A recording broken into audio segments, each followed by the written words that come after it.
Hey, this morning, glad I got out early because it's been unseasonably warm around these parts.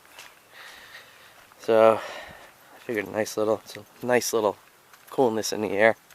It'll warm up pretty quick. I'm going back to the Johnson Pond area. I want to go to a place called Jordan Sink. It's a sinkhole. It looks like it had gotten into the aquifer, so I'm just curious to see if the water levels are up on it, and hopefully I'll see some nice wildlife and some wildflowers, maybe, stuff like that, and enjoy a nice brisk walk. Well, I wouldn't call it brisk, but just a nice relaxing walk in the woods. There's a little bit of morning fog settling down in a little lower elevation area there. We're a little bit on a small little sand hill here. Those of you who are not familiar with Florida hiking, see all these sand hills everywhere. Those are all from pocket gophers, and they're very common in this type of a forest. And interesting creatures. The bane of the suburban lawns, but in the wild they're very interesting creatures, and I've had an interesting encounter with one, and I have a video of the attack of the mad gopher, which is kind of funny. It's nice and peaceful.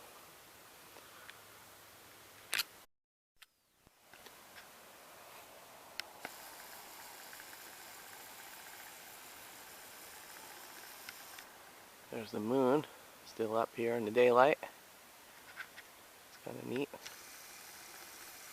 You know, the great 80s philosopher Ferris Bueller once said, life moves pretty quick. If you don't stop and look around every once in a while, you might miss it.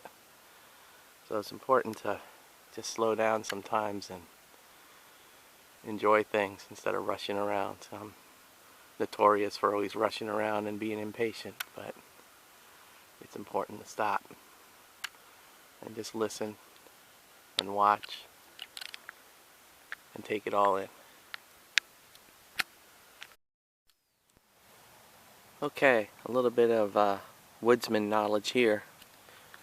This is a fallen pine tree, and when a pine tree is in distress, the sap tends to run down towards the base of the tree. That's why 150 years ago, 100 years ago, Florida had lots of turpentine camps, and they would cut into the bark, the trees under stress, and the sap would run into hurdy cups. They would collect that and make turpentine.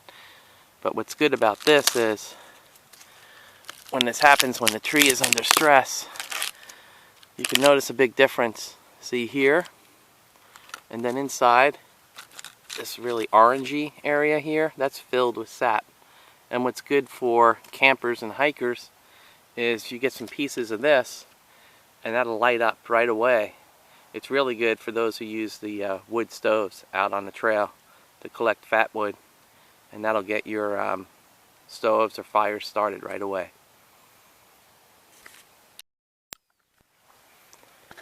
There's a lot of reindeer moss in this forest.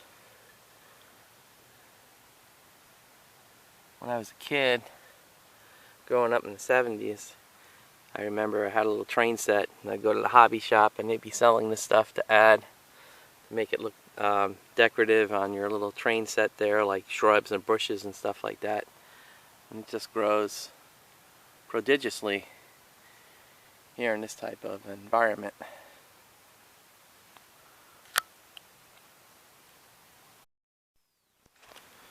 Okay, let's go check the water level. Wow.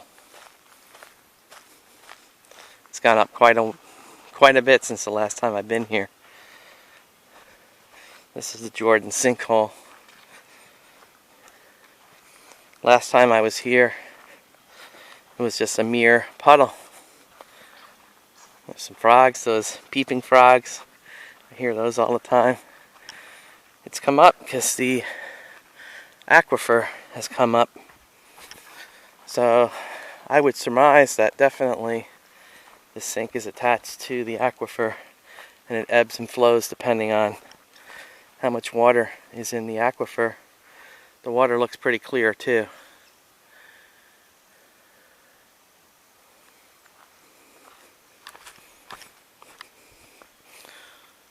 Lots of duckweed in here.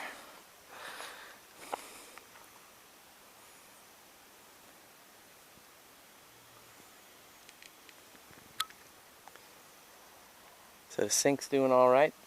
The aquifer's doing all right. So that's good.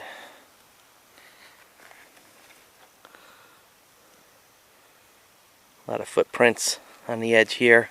It's a fairly dry forest. Even the pond most of the time is dry, even though that's up too.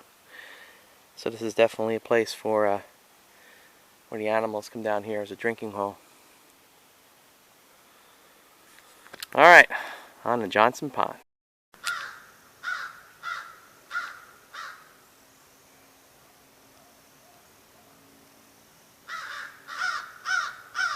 Shush! Works like a truck.